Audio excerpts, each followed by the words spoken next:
Mr. Alan Florence. It is a honor for me to be interviewing you. So I hope that we can share some knowledge about the history of audio recording in Spain. Just in Spain. Yes. My first question is about your early days. How did you start in the audio industry? What do you study? Whenever you want to start. Okay, yeah, well, you have to remember that when I started, it was in many ways, a very fledgling industry. It was starting to build over the years, but it was very early days. And my parents bought me a tape recorder because at school we were hearing the latest music coming in from America and on Radio Luxembourg at the time. And we had fledgling rock and roll groups or pop groups at the time coming to the fore. And I was very interested in sound. Sound intrigued me, how it was made. And my parents bought me a tape recorder, and I learnt with my friends mucking around with a tape recorder, started to understand, certain things with sound. And when I left school, I wanted to go into recording, and I applied for a job at a small studio which did lots of theatre shows with audiences. And I'd gone there to see some shows, and I watched a guy in the sound booth with all the machines, and I thought, yeah, that looks great. And I applied, and I got a job there with him as a trainee, and it was a great grounding, and I very much enjoyed working in the studio there. But they also had a film studio up at another place in Hampstead in London, and they were doing what were famous shows for the BBC and famous people, and I used to be sent up there when they were filming. So I did whatever I had to do. I had to push the camera, I had to hold the mic, I had to go up into the Graham's booth and put music on, things, anything and everything I had to do, which was great for me. So I was learning. And then eventually I was there 2 odd years. I left that company and went to what was one of the best private studios in London called IBC. And at IBC we had, the names of the day were coming in before they were even known. The Who before they were called the Who. And one of the guys there used to go to a local pub, and there was a group there he liked, and our boss said, bring in anybody you want if we can record them, and we can all make some money out of it. And this group he brought in, we did some tracks with them. They called themselves the Rolling Stones. And we did 4 fantastic tracks, and nobody was interested. And we did another 4, and nobody was interested. And about 2 months went by, and a guy came in one day to the boss and said, I want to take the group off you. And the boss said to me, can you fill out all the recording time for the group and your overtime with the other guy? And we'll charge him as if it was a proper 2 recording sessions. And this guy paid at the time £98 and took the tapes. Now, those 8 tracks, imagine what they would be worth today. The first recordings the Rolling Stones had done. Yeah. Also, we had other big names came in. I even did the Beatles in this studio in 1964 for a big TV show. So I had a great interest, and then I was offered a job at Pi Studios from hearing my work. Mm-hmm. And I went to Pi Studios and again worked with many great names of the day, made lots of the Kinks records. The Who then came there, and I made their first hit record. And it was just names. I mean, to us they were a job, but all the great names of the day were coming into the studio. And then I had 8 or 9 years at Pi, which doing fantastic groups. I mean, one of the groups that are still really big today we had was Status Quo. I did all their early stuff. And then I was offered another job at a different studio called the Music Centre at Wembley. And I started working up there. And I got a call one day from where I was in London, in one of the other studios in London. Would I go and work on an album with this particular Spanish guy who's come in, a guy named Juan Pardo. So I met Juan, and we got on very well. And then he brought other people over from Spain to record. And then eventually I was offered a job in Madrid, the new Sonoland studio complex. Mm-hmm. That's basically how it all started. What do you remember about the Sonoland days? The Sonoland days? Oh, the days. Oh, yeah. Well, I worked a lot of hours in Sonoland. I really did. It was.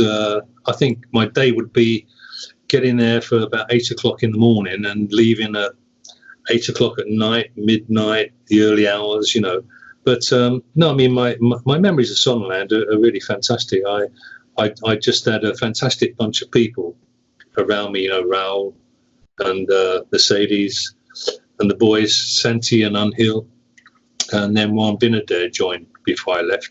But no, they were a lovely bunch of people, and they made my life really enjoyable there, and they helped me a lot because early days my Spanish was very difficult. You imagine I couldn't speak any Spanish, and I had a studio orchestra, to try and converse with. But in the early days when I was working with Juan, obviously he was great. He spoke English, no problem. He was great.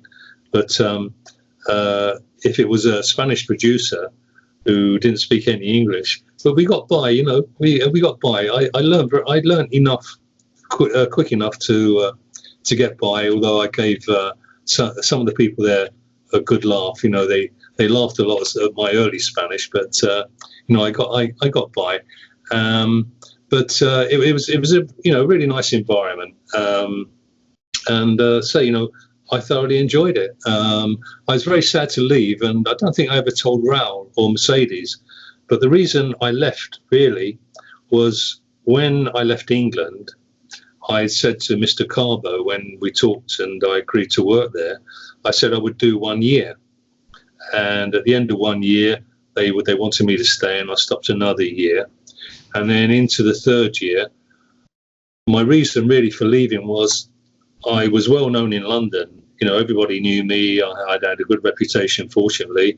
And I didn't want to be too long away before they forget who I was. And I wanted to get back in to the sort of work that was going on in London because,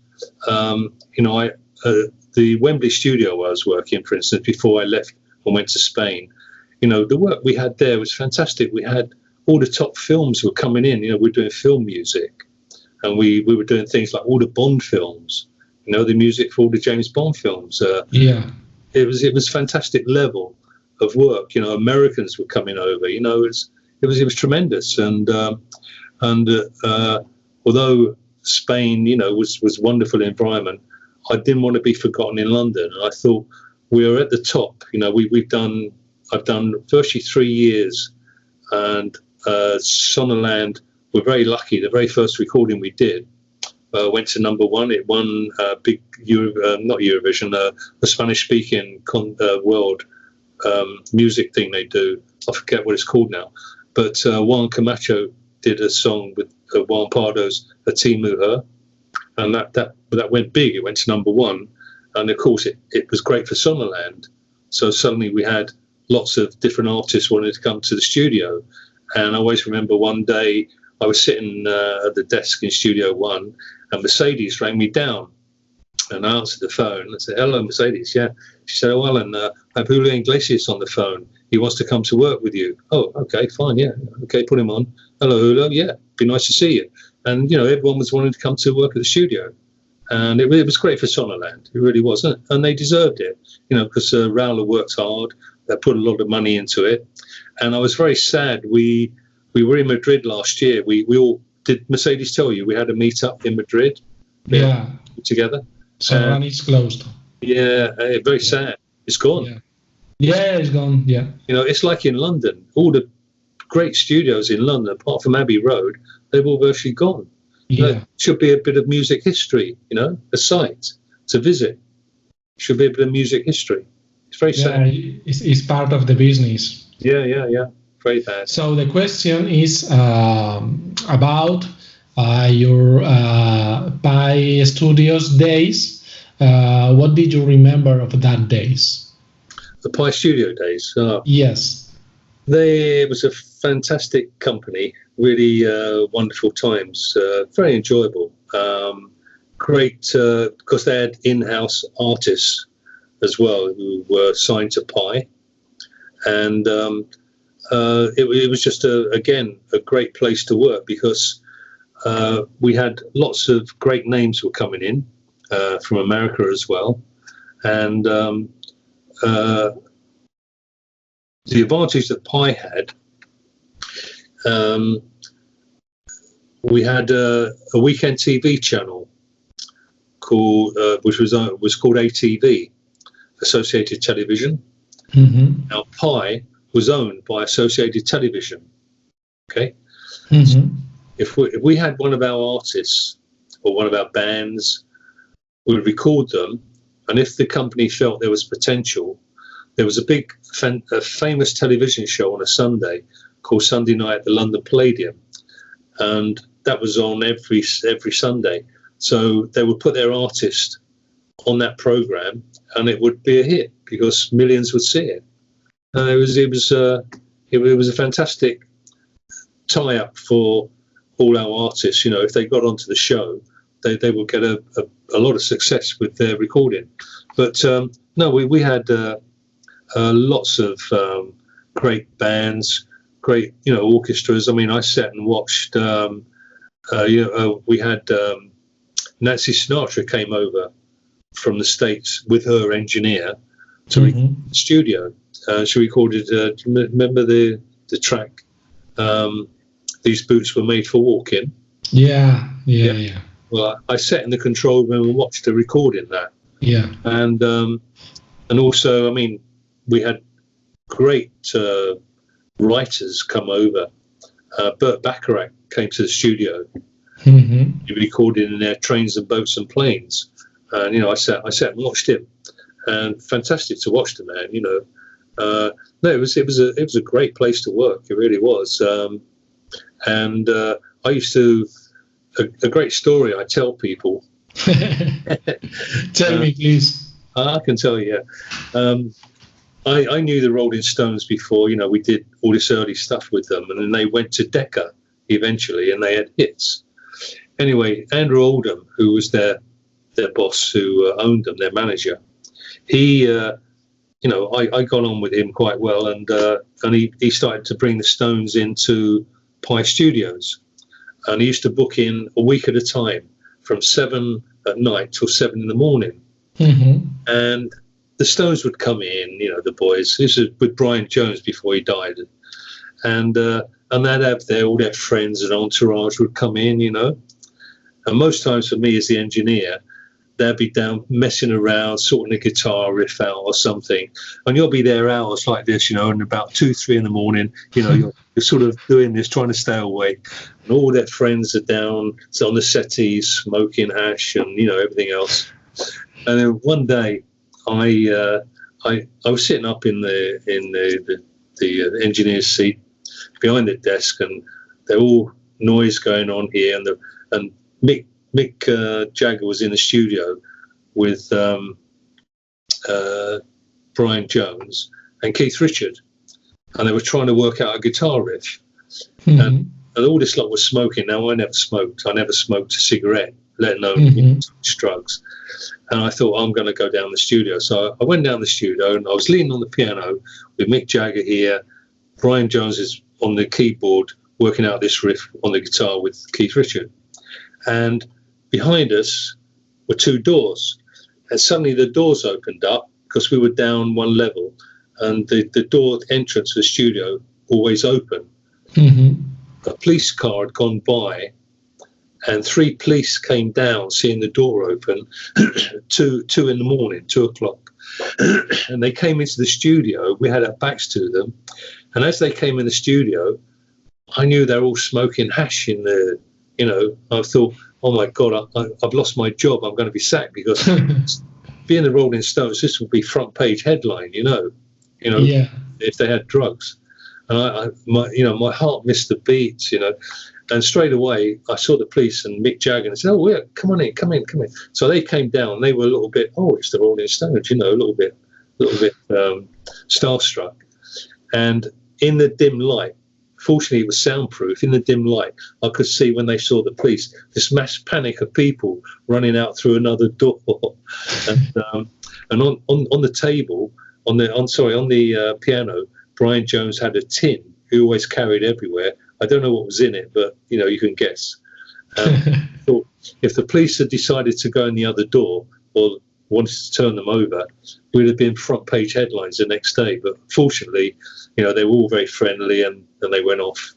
Yeah, it was a great place to work, great fun, really great fun, and there was a great bunch of lads, and all the lads were really good at our, what we call our tape ops.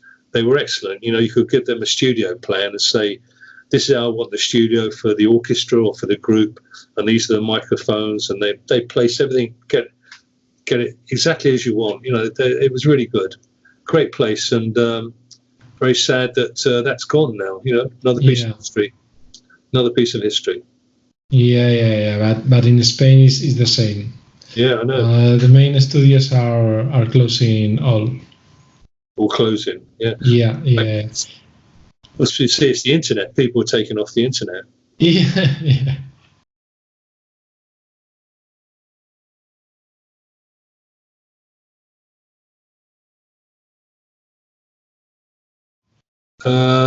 That's a hard question.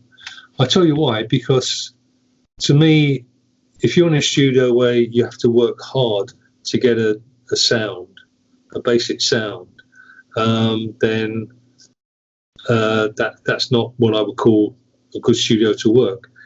I didn't have to work hard in Sonderland for a sound, which was good. And in London, I worked in several studios as free, Pi, for instance, their studio was booked, so we couldn't do a recording. So I used to be able to say to the company, well, let's take it to that studio and record for the company there. You understand? Mm-hmm. So I used to go to Olympic and Lansdowne. They were excellent studios for sound. For instance, an orchestra, you just open up a few mics and you had a great sound. You didn't have to work hard. It was a sign of a good studio, a natural, good sound. And they were two that come to mind. I mean, Pi, you didn't have to work hard for a sound at Pi, but Pi had a distinct, its own sound that people got to know.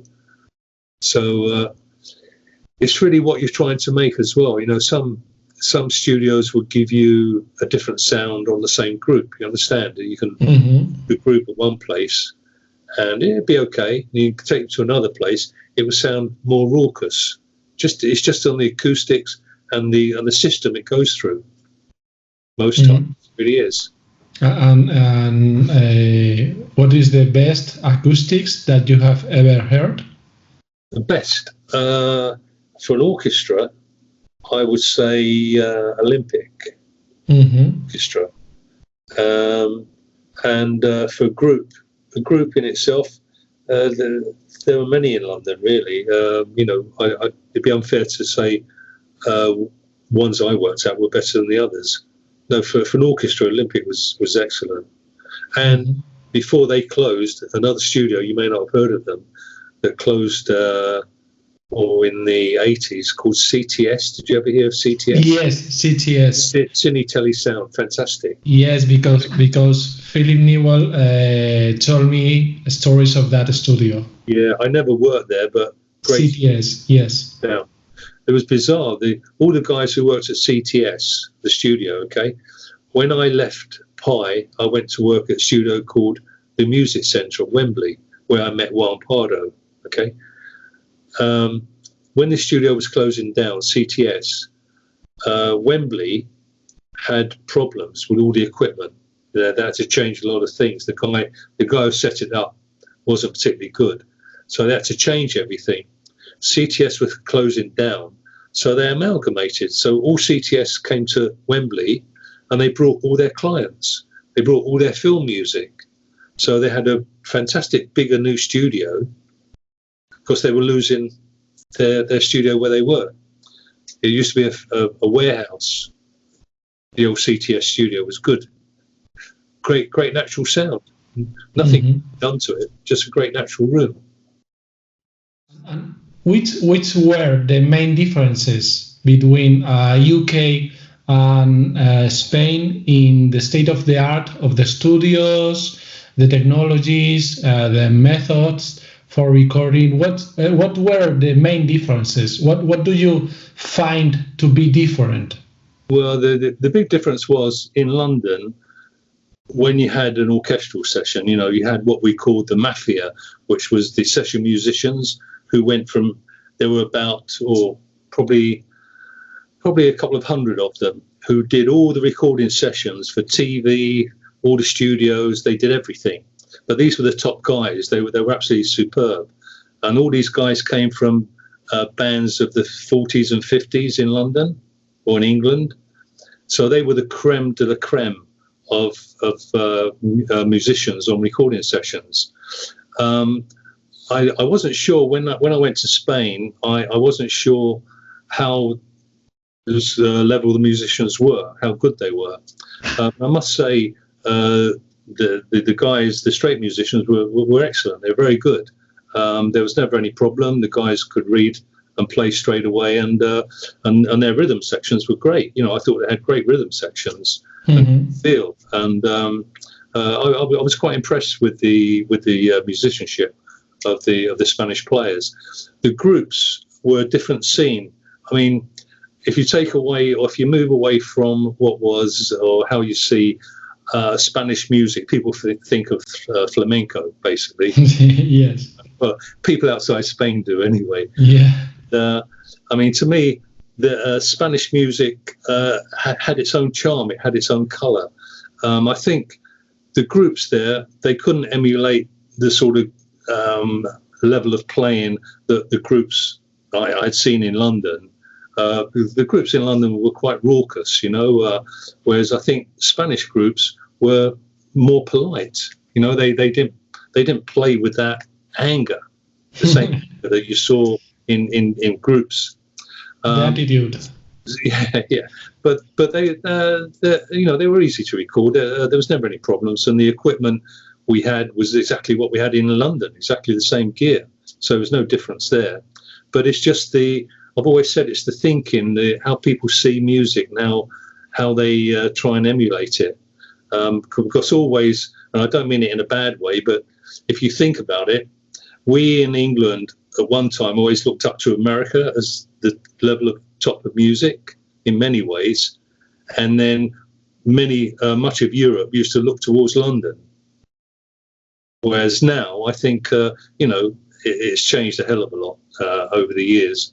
But in those early days, you must remember as well, what I was doing in London, everything was aimed at the charts, making a hit record.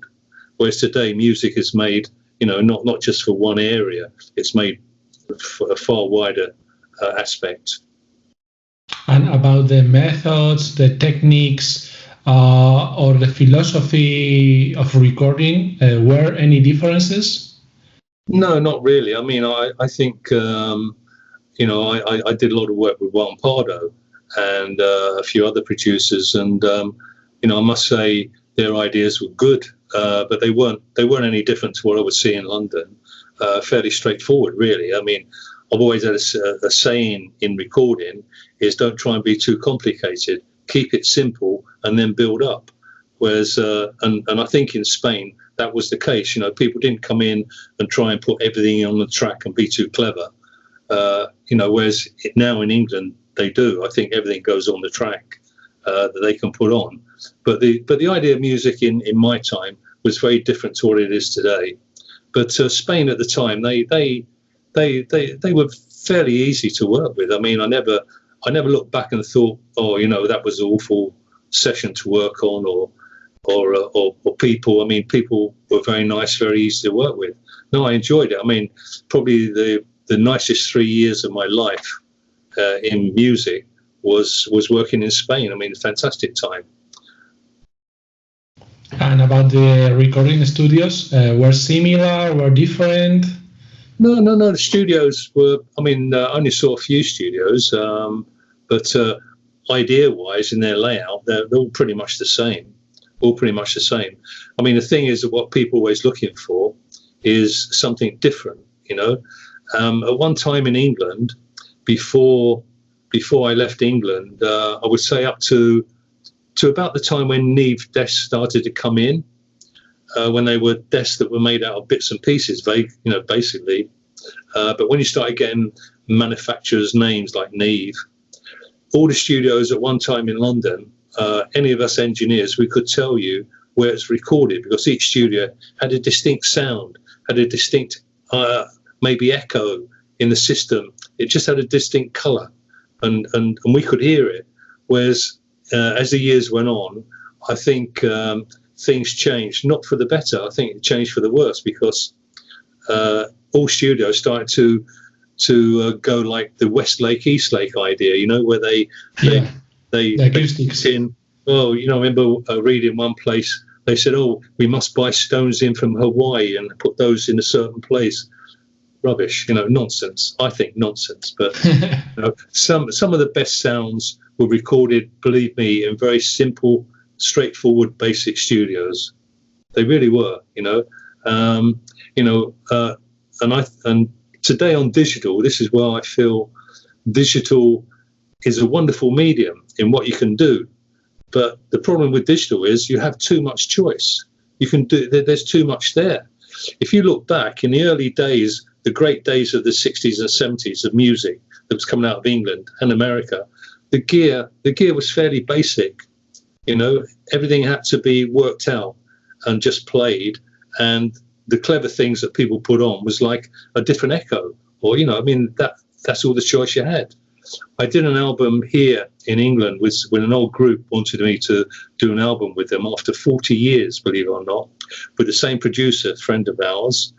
And we did it in a studio not far from where I live. And this studio is all digital.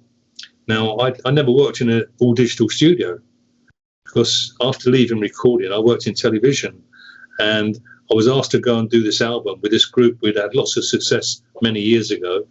And I always remember saying to the lady who owned the studio, she had on the screen, I said, "I want to put some echo, you know, I want to find an echo." And she said, "Oh yeah, we'll have a look at these echoes." And there was 2 pages of echoes. I mean, there must have been about 100 different. Now, you've got to know every one to know which one would suit what you're doing. You know, there's too much choice. Honestly, believe me, all the 60s and 70s music and all this howled history of how wonderful the Beatles were and their sound, if you look at how the studio was, very simple. There was no clever gear there. It was the way they played, good recording techniques, and great songs, great tracks, and they played well. I mean, that is the basis of it. You know, you can have all the best equipment in the world, all the clever toys and gizmos, as I call them, but it's not going to produce a hit record unless you have a good song. And in those days, there was a flow of people that from Spain to UK and from UK to Spain, they learn and they teach to others. What do you remember about that? Really, if people learning from the UK more. Yes. You know, I don't know what Spanish people went to London and brought back to Spain, but you know, I know generally when I came to Madrid, I just worked the same way I did in London. I mean, for instance, as any engineer would appreciate and understand, the very first recording I had to do in the studio with Juan Pardo producing was an orchestra. Now, I was in a new studio. Nobody had ever tried a drums good there, the strings good there. You know, nobody knew the acoustics, the sound of the studio, what would come out. And I looked at the studio and didn't have any idea, really. I thought, well, I'll lay it out best I can think and hope it will work. Unfortunately, it did. But, you know, when you come to a studio, really, you have to know it like a book. You have to understand when something is in that corner there, what sort of response you get. It's really all down to time, and you can't hurry that. I mean, I was in Pi, I think, 8 years, and the Studio One in Pi, the big studio that made many, many hits. I knew that studio so well that I could hear the sound before before it was recorded, because I knew what the sound would come from a certain area. So if anyone came from Spain to London to work, I think one engineer who was a nice lad who sadly isn't with us anymore, Pepe Loeches, he worked. Yes, Pepe Loeches, yes. Yeah, he joined Pi as a sort of a trainee, and he was there learning and seeing how we worked. And Pepe came back, I know, worked at Kyrios, I think. Yes, at Kyrios, yes. Got a good name. He did very well. He was a good engineer. But I think as engineers, you learn from other studios, you hear things, and you think, well, it's just ideas. You just hear things and you remember them. A classic example of an idea for a hit was a friend of mine recorded the first hit with the Small Faces called Ichiku Park. Don't know if you remember that. And there was phasing on it. Now, I remember in London, nobody knew what phasing was. And when I saw him, fortunately I saw him, and he told me how you made it work, because there was no phasing equipment. You couldn't plug something in and make it work. And I had a group, the Status Quo, who we weren't happy with their single. We were hoping it would be a hit. And I tried it on it, and it worked. And it was just an idea. You hear things, and it's an idea, and you try it. It's a classic thing. You remember that big hit by Cher, where there's that funny voice sound? Believe, isn't it? Believe in love. And there's that funny voice sound where, obviously, in the recording, they put a tuning device on her voice and were switching it, and it gave at that point, and they said, "Oh, that's a great effect. Let's use it." That's how it comes about. That's how it comes about. That was a tuning device on her voice. As they switched it, you got that funny sound, and that's different. Let's use it. That's it. Mm-hmm. And what did you remember about Pepe Loeches? Pepe, I didn't know him that well. I mean, I saw him in the studio at Pi as a young trainee there, learning the ropes really with the other young lads. And he was a nice lad. I didn't socialise or see him much, but I'd see him speak, say hello. All the time I was in Madrid, I never saw him. We weren't in touch, so I didn't really know him as a guy that well. But the contact I had with him, I found him a very nice lad, and very sad, to have lost him. I want to know maybe something about the method that you used in the 60s and the 70s to record bands or artists or groups, and then how it changed the method as the new equipment arrives at the studios. Yeah. Well, see, in that era, it's much easier to explain than it is today with digital. But that era, whatever you had, if you had a rhythm section or you had a group, you still mic'd it fairly much the same. It's only if you had a group come in, depending on the drum layout and the sort of amps they have, you might mic them a bit different. I can relate to one group who obviously we had a lot of success with, that went on to be great, Status Quo. When they used to come in, I would mic them up the same. And then if we were overdubbing a guitar on something, I sometimes used to put another microphone in a different place in the room. So you have a close microphone and a distant microphone. And you try the sound between the two, while he's trying to practice or get something right. You have a listen to, you might find a sound. Down in Pi, we had an area where we had our technicians, and the technicians would obviously look after the equipment. There was one guy there who used to build little things. He'd put something together that you could use in audio, and he would come down to the studio to me, or if the guys would have a piece of equipment sent in from one of the manufacturers to try out, they'd bring it down to me, because they knew I used to like to play and see what sounds I could get with things. So I used to just plug things in and just see what I could do with it. It was just experimenting. There's one group I recorded which obviously I doubt if you'd heard of them, called the Rockin' Berries. In England, they had two big hits, and one day I had a piece of equipment was sent in for us to try out. It was a sort of compressor unit, and I had it in the control room, and I happened to plug. I was going to do a mix. I happened to plug this mix into this unit, and the start of the track of one of their hits called Poor Man's Son is a big bass guitar. It starts with a big bass guitar note, and I used this, and it gave a fantastic big tight sound. It opened up. If you in a certain way I used it. I probably couldn't do it again, but it just happened. Anyway, I used it on the mix, and the guy who was the lead singer in the group, plays guitar as well. We're still friends. He came to my house. He stayed here with us about 2 years ago, and we were talking. We always talk music, and he said to me, he said, you know, he said, after that hit with that opening sound you got on the recording, he said, we tried it on stage all the time. We couldn't get anywhere near it. How did you do it? I said, I don't know. It just was playing and it happened, you know. I mean, that's how really the business was. Everybody was experimenting and playing, and although you would mic things up fairly much the same way, and you would only start to change that if it required it at the time. But you had a basic way of working, and that's what everybody did. I say it was the studios. Each studio had its own sound, had its own colour. So just by the sound, you know, we could tell where that was recorded, and you couldn't copy that sound. It was only in that studio with that particular mixing desk in the way it works. It's like the Abbey Road sound, you know, the old Abbey Road sound. If you listen to the Beatles recording, that has a certain sound to it, and it's very hard to duplicate. Really is.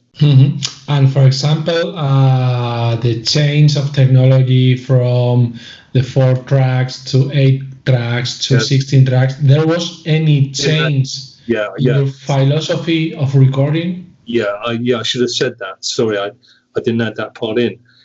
Yeah, we saw, again, when you sit as an engineer, okay, depending on who the producer is, sometimes if it's a producer you know and know he knows what he wants, you then go along with him. But sometimes some producers, they're not sure what they want, so sometimes you have to guide them a little bit cleverly without them realizing, you know, so you end up pushing them in a direction you want to go. Well, what we saw, all the engineers said this, when we had, you know, I started, it was 1/4 inch tape. That's all it was. And then it was half track, and then suddenly we had 3 track tape, and then 4 track. Okay, so basically, when it stayed 4 track, you had a set way of laying the track out when you recorded. Yeah. When it became 8 track, that was fantastic. You know, you could actually say do stereo drums, and you could just lay things different on the tracks. When it became 16 track and even 24 track, you had some producers who would say to you, how many tracks have we got left? You say, well, there's 3 tracks left, open, clean. They say, oh, right, well, what should we put on that? You say, why? Why? Because you're overproducing. Why do you have to fill the track up? Yeah. The thinking changed with music. It changed the idea. And that's where people started to go wrong. They thought they had to use all the tracks. You don't. And we saw that. We saw a change in thinking. And also, what was a great advantage when it went to 16 track and 24 track, as an engineer, you could lay things out much better, and then obviously not have to think about, do I need to put more echo on that at this stage? Because in 4 track, imagine in 4 track, when we did rhythm section, you had that split on 2 tracks, and you might have the strings on a track. You got to mix that together. So when you got mixed together, you don't know if the right amount of echo maybe to put on something. You can't take it off. Yeah, it's very hard. You have to decide then.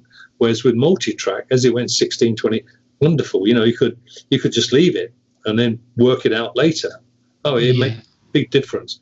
But the thinking of producers went a bit wrong as well. You know, I think that's where overproduction started to happen as well. You know, they want to put on more and more, because sometimes less is more, you know. Yeah. I think as the equipment changed, you got bigger desks, more channels, and more tracks, and then you started to get more toys. So I call toys, you know, electronic little effects that you could do things. I think it changed a lot of people's ideas on the production. You see, back in the early days, again, if a group came into a studio or an orchestra, all the bits were written out for the orchestra. If a group came in, they had to be rehearsed before you recorded, so it was all worked out. But as you had more tracks, some people started to then not have a complete picture of their recording, what they wanted, and they would then almost start to rehearse and go through it on the recording session, and that's where you end up going around in circles, and that's bad. You know, I think the more tracks and the more choice as digital gives you now, for me, isn't a good number. It really isn't. But I'm applying that logic to my days of recording. You know, the studio here where I worked a few years ago, there's a young girl owns the studio. She's a very good engineer, but I find speaking with her thinking of music and how they record is totally alien to mine, because I came from a different era. So I saw a different world of progressive music, from very simple 1/4 inch whole track up to multi-track, you know, so it was a whole different world of thinking. Digital is a completely different idea on how you record things, I think. And also people, I think today, go too much into a sound. You know, let me give you an example. I made a good number of hits with the Kinks. Now, the Kinks were probably the most basic, simplest group you could have come in a studio to record. Ray Davies, who wrote the songs, he knew his songs and what he wanted. He never hardly ever argued about sound, really. He left it to you. So when you came to record, they were very simple, you know, a guitar mic there, drum mics, bass mic, very simple. And you recorded it. And I did quite a few, and a couple of other engineers did some of their work over the years.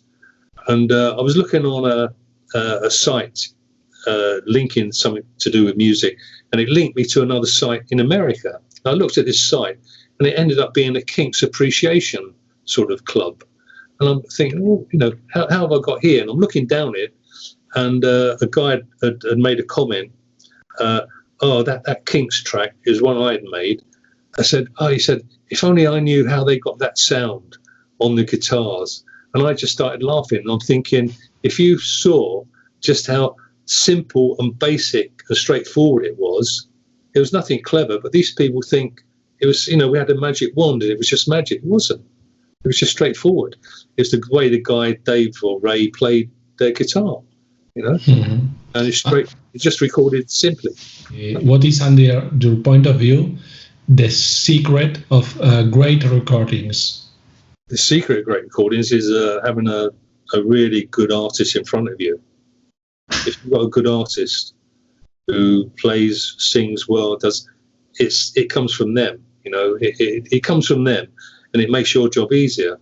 You know, I've recorded, obviously, you know, a lot of very famous names in my time.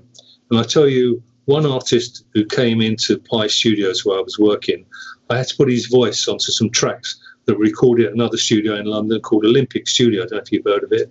Yeah. Great studio, now gone. Yeah. I had these tracks, and the man was Sammy Davis Jr., okay? Mm-hmm. When he went on microphone, just the way he sang and used the microphone, you know, my jaw just went. He was absolutely amazing. The way the man sang, and he was brilliant. I've never seen anyone so brilliant. And that was down to him. It just came from him. The same with a musician, the way he plays. You know, you can't do anything. It's all you got to do is capture that sound. It comes from them.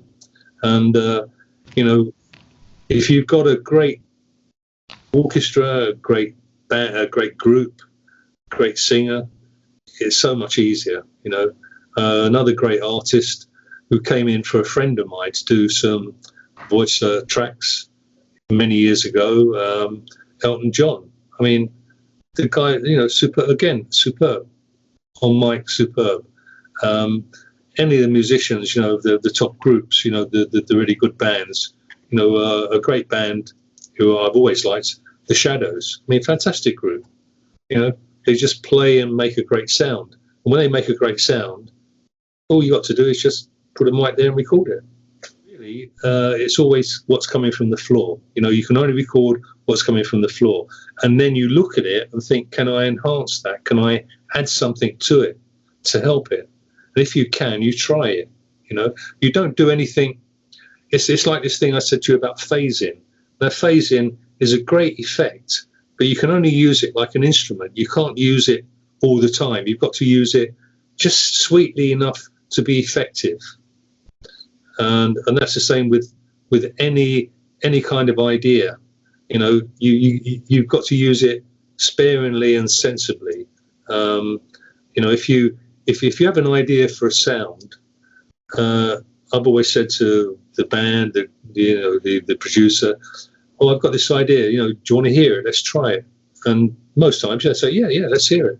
And if it works, if they say, "Oh, yeah, I like that," then it's a plus. You're going the right way. It's always just trying to be creative with something. If you can be, and you can enhance it, then you're going the right way. If you do something for the sake of I can do it, and it doesn't add a plus to the finished thing, then you're wasting your time. You shouldn't do it. Mm-hmm. And is there any special equipment that you remember from your times that you fall in love with it? Yeah, there's one piece of equipment I had at my second studio called IBC Studio, and what it was just a big metal box, and it was a compressor, a voice compressor, okay.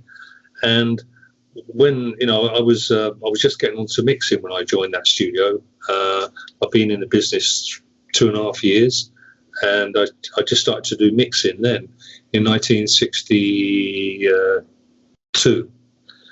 And they had this compressor unit, and one of the guys, he used to let me do mixing on stuff, and he said, try that. And I plugged into this unit, and I put a voice into it. Now, I've never heard a unit, I still not heard a unit all the years after that, where you could put a voice in, and then there was just a 2 decibel steps on it, and a green light that told you if you were over recording. But as you wound up this 2 decibel steps, the voice got bigger and bigger and fatter, and it was right there. And one day we had a very famous backing group in London at one time called the Mike Sam Singers. They used to be on all the records, the Mike Sam Singers, and Mike was very fastidious with the sound of the 3 boys and 2 girls, chorus. And one day he came in to do a record or something, and I put his voice into this unit, and he thought I was the best thing since sliced bread. He thought it was a wonderful sound. And I always said, well, thank you very much. It wasn't me, really. It was the unit. It just made a great sound on the voice. But I've never heard a unit that's done that to a voice ever since years after. And what brand was that compressor? It was made by our boys down in the basement in the workshop. It was a compressor unit they put together, and it had no name. It's fantastic sound. It was a valve as well, valve sound, and that's another thing in recording.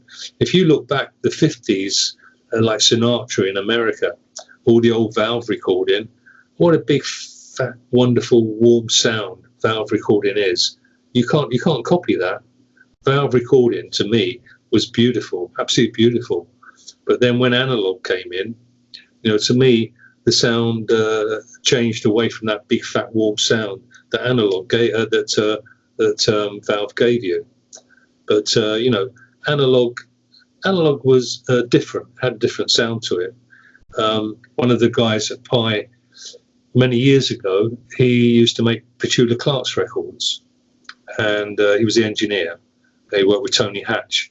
And you know Petula Clark? You heard of Petula Clark? No. Well, her big hit record she had years ago called Downtown.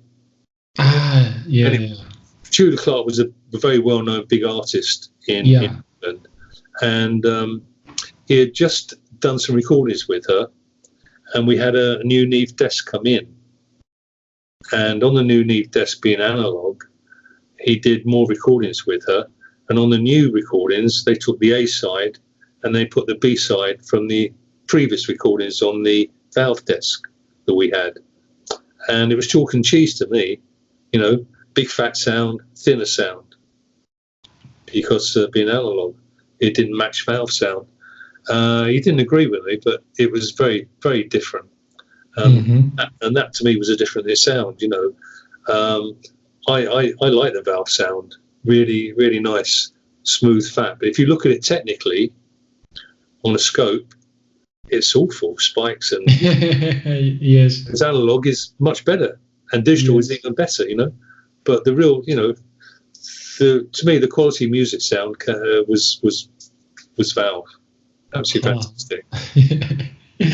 And in those days, did you abuse about processing? About processing, for example, EQing or compression. Did you use a lot of compression or EQing? No, because you have to be very careful when you. I mean, EQ. You EQ as you hear at the time. You know, I mean, one of the golden rules that one producer I worked with many years, a great old friend, John Schroeder. Whenever we did any group recording or an orchestra, we always mixed it another day, never that day. So you get away from it and you come back fresh and you hear it fresh. And no, most recordings, you EQ'd it as you heard it, as you felt it. Compression, you had to be very careful, because if you were putting, say, a whole mix through a compressor, if you drive it too hard, you start to lose the dynamics. You know, you lose the width. So you've just got to hear it and feel and find the right sweet spot. If you overdrive it, you're gonna take away from it. And the same with EQ. You know, you say you only EQ as you feel sounds right at the time. But the problem is with music, it is with me, is recordings. I've got recordings downstairs, vinyl, which I did 30, 40 years ago, and I still not played them. Because when you play it, you relive the session, remember all the things that were happening and, you know, what you were doing. And when I play it anyway, I'm my own worst critic. I still think I should have done that. Maybe I should have tried that, you know? It's, no, you're always thinking what you might have been able to do better, you know? You're always looking for that further target to make it good. I mean, I've got an album downstairs I did in Pi in 1966 or 7. I've got an album downstairs. I only played it first time 2 years ago. It was an album I did with Chuck Berry. He came to London. Yes. We did an album. And when he was in the studio, it was only a small studio, not as big. Did you ever go into Sonorland? No, because I am a bit young. Yeah. Well, Sonorland, it wasn't a big studio, but, you know, it was enough for an orchestra. Well, this studio where Chuck Berry came in was very small, and there was about 8 musicians in there. And not only did he play the guitar really loud, when he hit the guitar, everything shook. And to record his voice at the same time. So you imagine you're trying to get the voice with loud everything else around. And on the time of recording, I wasn't too happy with it, because Chuck Berry, you know, comes from America, so you're trying to equal as good as they do. You hope to, and I thought it wasn't as good as I wanted it to be, and I never played it for years. And I played it 2 years ago. A friend who came over was asking me about it, and I sat and listened. I thought, well, that's not too bad actually. It wasn't too bad after all those years, but But music is so subjective that you will always, as an engineer, hear something and think, maybe I should have tried that. Maybe I should. You'll never be pleased. And what other effects did you use in those days? It was very basic. You didn't have many effects. All you had was basically different sorts of echo, and then phasing. People started to do phasing, and that was basically it. There weren't many other things. You think about it, very, very limited. And the phasing, what devices did you use? Well, in the early days, there were no devices. You had to make it happen with tape. Okay. You have to run. I mean, today you've got a box you plug in. You can make it phase. Yes. Whereas in the days when my friend did a hit with the Ichiku part and I did the hit with Status Quo, we had to get the mix, okay, have another copy of that and run both two tapes together right in sync, yeah? Yeah. One of the tapes you move slightly ahead and behind, fraction, and you start the phase, yeah. But we had to do it physically. It was, very difficult. A lot more constructive, yeah. Now, my last question is about if you could give us an advice about sound recording, what could you recommend or advise us? The sound recording? Yes. I would say digital to me has made a negative effect on sound recording. This is my opinion on my background, okay? Mm-hmm. From what I'm comparing to what I see and hearing how people think, and I just think it's given people too much choice. So in the end, they don't know which route to follow. To me, when there were less tracks, it was better. It was better to work with the producer and with the band or orchestra because you don't have such a wide choice. Because say when you let somebody know, for instance, on digital, you've got 10 million tracks you can record. Yeah. Again, to me, music is here. It's what goes on in here, how you look at it, how you see it, how you hear it. And an example to that I will give you is another singer who's got her own little studio not far from where I live here.